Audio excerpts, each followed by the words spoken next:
Now, from across the Tri-States, this is KHQA Sports.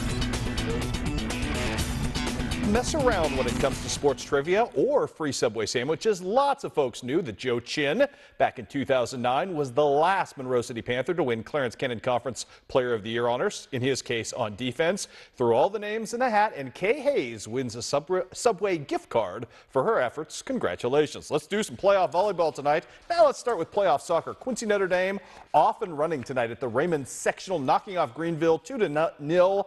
Both of those goals came in the first half. Evan Riggs, Cooper Reese, QD moving on to the Saturday sectional finals. Highlights coming up of that one for you on Overtime. Also, Jacksonville alive and kicking after the first round of regionals, breaking a 2-2 tie with Jerseyville at Chatham to win 5-2. Ty Rogers with a pair of goals in that one. Hannibal playing a regular season game this evening and beating up on Fulton 4-2. Jack Bauman with a pair of goals there. Now on to playoff volleyball. Holy Trinity homestanding tonight against Maharishi. How do I put this delicately? This was not competitive, as Maharishi gets Feckied very early. Michaela Fecky with 17 kills on the night.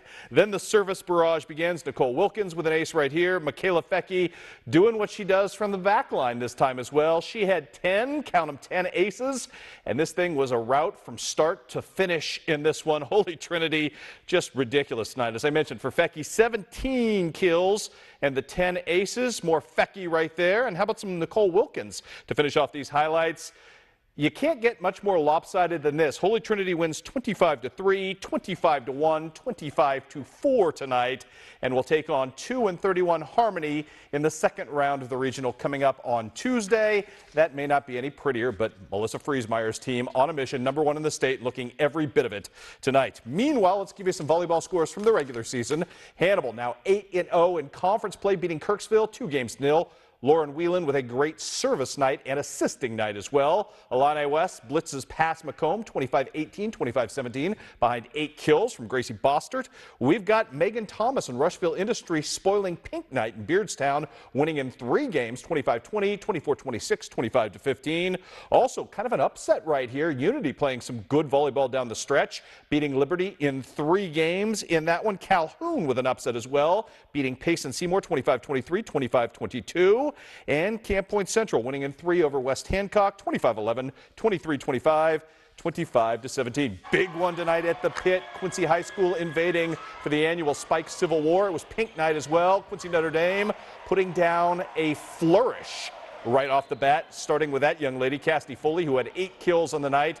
Been 9 games since Q&D had beaten Quincy High. Riley Humbert serving up the ace, getting it done. Quincy High School trying to come back. Lauren Schnock with a big block at the net. Quincy Notre Dame, though, would answer at every turn. Sarah Nieswender right there with a beautiful block of her own. Quincy High looking young, trying to get something going right here. Jordan Holtmeyer with a beautiful kill as well. Quincy Notre Dame just ridiculous on this night. Really felt like they wanted to beat Quincy High, send a message. Great block right there by Kennedy McGee. Quinna Keating also having a wonderful night as well. All Q&D straight games, ending that losing streak. Final count in this one, 25-17, 25-14, I should say, was your final.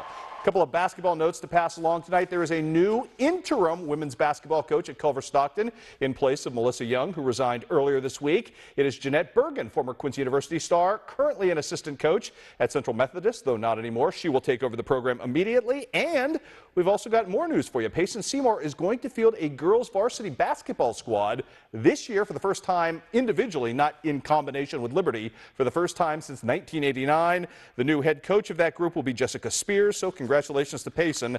They will play what we think will be a limited schedule starting right away this season when things roll around come wintertime for basketball. Let us move on now. They were your 2008 and 2009 Girls Basketball Players of the Year, respectively, for KHQA. And while Tori Neiman and Marley Hall never actually crossed paths on the basketball floor, there was a palpable rivalry between them. So much so that Tori once cornered me at the Superfan Shootout to see if she could change the schedule so that Canton could play West Hancock heads up. My, how the times have now changed. We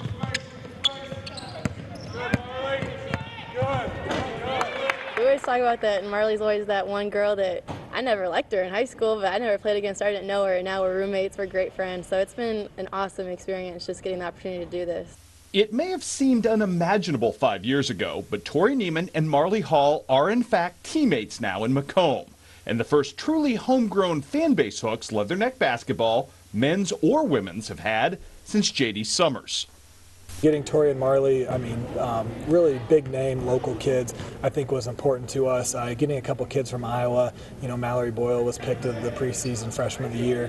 I think that getting that local can really energize the fan base. I really do. It was actually a few weeks ago. I was back home at Casey's, the only thing they have in Warsaw, and I actually had 4 out of the 5 people in there say they were excited to come to games, so I'm really getting that, and it's really exciting. Definitely. I've had a lot of local people say they're excited to come watch. It's not a far drive from both me and Marley's hometowns. Everyone's excited to watch Marley Hall, watch me play together, so we're really excited to get local kids, local community, and it's going to be fun. And that's one of the reasons we're playing Quincy in exhibition, even though I swore not to do that. I went ahead and did it because I think that's so great for the fans to get to see, girls like Tori Neiman and Marley Hall play against girls like Lucy Cramsey again, and I think it'll be a fun game to watch. Which brings us to the more pressing question: what will Tori and Marley bring to the floor for the Leathernecks? Certainly enthusiasm after both spent a year sitting out Division I transfers, Tori from Mizzou, Marley from Illinois State. It's been a long road, and I don't know how a lot of people do it. It is very, very difficult, and I know a lot of people would agree with me, but I'm really excited to get going, and I think everyone else on the team is too. I think what people see out of Marley is more what they saw in high school, which is an all-around player, someone who's going to step out, hit a three. She's a really excellent passer from the high post, and also someone that can kind of dominate down low. So if Marley is able to play healthy, even at 80–90%, I think she could be a very unique player in this conference. Last year was so long, and it's coming up. It's next week, and it's here, and I'm just so excited. It's like my Christmas. That's why I described it this weekend, and I'm so excited. Yeah, she's so long and she's really fast. Defensively, she's dynamic, just as she is offensively. She runs the floor really well. She rebounds well. She can take a smaller guard inside and post her up. She can take a slower player outside, hit threes and slash. So Tori will be a big part because she's so diverse.